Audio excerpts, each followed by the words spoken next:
ক্যানভাসে দুর্গাপুজোর প্রস্তুতি পর্ব চলছে এবং আমরাও কভার করছি কিছু প্যান্ডেল, কিছু মানুষের একসাথে কাটানো মুহূর্ত, তারা কিভাবে এই দুর্গাপুজোর প্রাক মুহূর্তটাকে এনজয় করে সেটাকে কভার করার জন্য এখন আমরা পৌঁছে গেছি কুমোরটুলি ঘাটে। তো আমরা দেখব কিছু র্যান্ডম মানুষের সাথে কথা বলে যে এই যে পুজোর প্রাক মুহূর্তটা তারা কিভাবে কাটায়, কিভাবে তারা এই পুজোর প্রাক মুহূর্তটা এনজয় করে।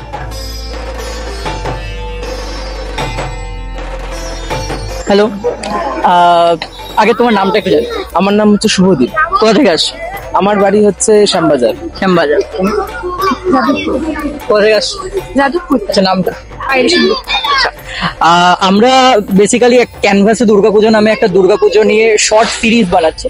তো সেটার জন্যই ঘুরতে ঘুরতে এখানে চলে আসা যে দুর্গাপুজোর প্রস্তুতি কিরকম চলছে সেটা দেখার জন্য। তো তারপরে র্যান্ডম মানুষদের সাথে একটু আর কি তাদের থেকেও জানতে চাইছি যে এই দুর্গাপুজোটা নিয়ে তাদের কি ধারণা, এই প্রস্তুতি পর্ব যেটা চলে মেনলি দুর্গাপুজোর আগে সেটা নিয়ে সেটাকে তারা কিভাবে এনজয় করে। তো তার জন্য আমরা এখানে এসেছি। তো তোমরা কি এখানে ঘুরতে এসেছো নাকি মানে কোনো কাজ ছিল বা শুট করতে এই জন্য? না, আমরা জাস্ট ঘুরতেই এসেছি, শুধুমাত্র ঘুরতেই আসা, কারণ অনেকদিন বাদে আমি কলকাতা ফিরেছি প্রায়। আচ্ছা, তুমি কোথায় থাকো? আমি কলকাতাতেই থাকি। লাস্ট 2 বছর আমি কলকাতায় ছিলাম না, আমি পুনেতে ছিলাম।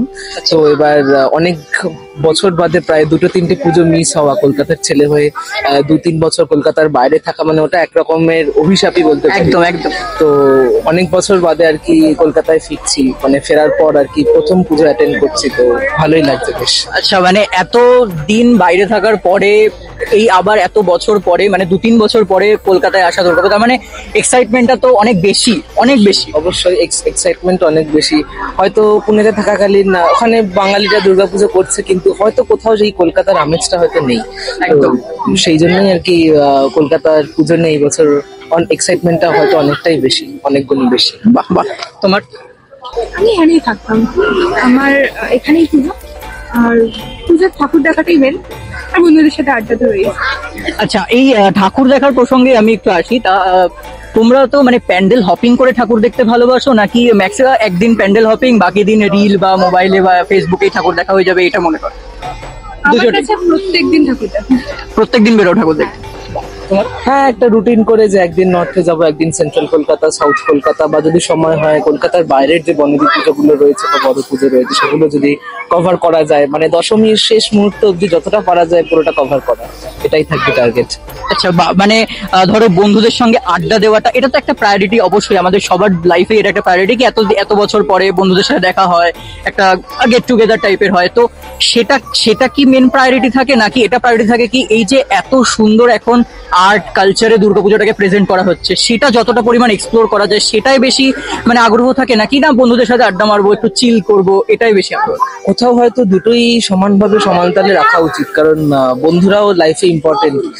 তো ওই জন্য ম্যাডক্স হোক বা বাগবাজার হোক বা এরকম যে কোনো আর কি বড় পুজোতে যদি একটু বসার জায়গা পাওয়া যায় বা একটু হাঁটতে হাঁটতে একটু মজা করা, একটু এর সঙ্গে কথা বলা, এতে যদি ভালো লাগে তো অসুবিধা নেই। পুজো সমানতালে চলছে, তার সাথে একটু আলোচনাও চলতে পারে। তোমার? আমার কাছে তাই, পুজোয় শুধুমাত্র ঠাকুর দেখতে যাব তাহলে তো একাও বেরোতে পারতাম, সেটাতে বেরোই না। বন্ধুদের সাথেই যাওয়া, বন্ধুদের সাথেই পুরো প্যান্ডেল হপিং সবকিছু, সেটাতেই বেশি মজা লাগে।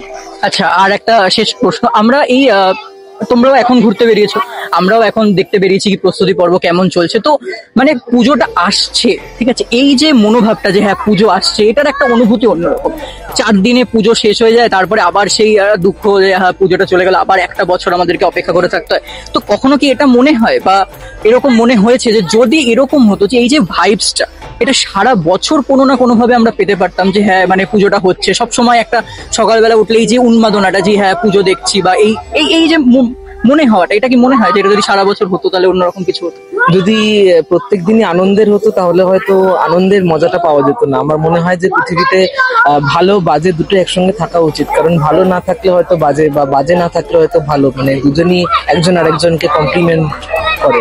তো আমার মনে হয় যে হয়তো পুজোর এই একটা মাস বা এরপর দুর্গা পুজো, কালী পুজো, জগদ্ধাত্রী পুজো, এই যে এই সময়টা চলে, এটাই মনে হয় হয়তো বাঙালির জীবনে খুব একটা ইম্পর্টেন্ট একটা ভূমিকা রাখে, কারণ সারা বছর বাকি এই 9 মাস 10 মাস বাঙালি এই যে হাড় ভাঙা খাটুনি করছে, তারপরে এই 2 মাসেই হয়তো বাঙালি একটু স্বস্তির নিঃশ্বাস নিতে পারে। বাহ, খুব ভালো লাগলো। আমার কাছে তাই প্রত্যেকদিন যদি পুজো হতো তাহলে হয়তো পুজোর যে এই এক্সাইটমেন্টটা সেটা থাকতো না। পুজোর 4 দিনের এক্সাইটমেন্টটা এই কারণেই আসে কারণ এটা 4টে দিনের জন্য আসে। আচ্ছা, অনেক অনেক ধন্যবাদ, খুব ভালো লাগলো।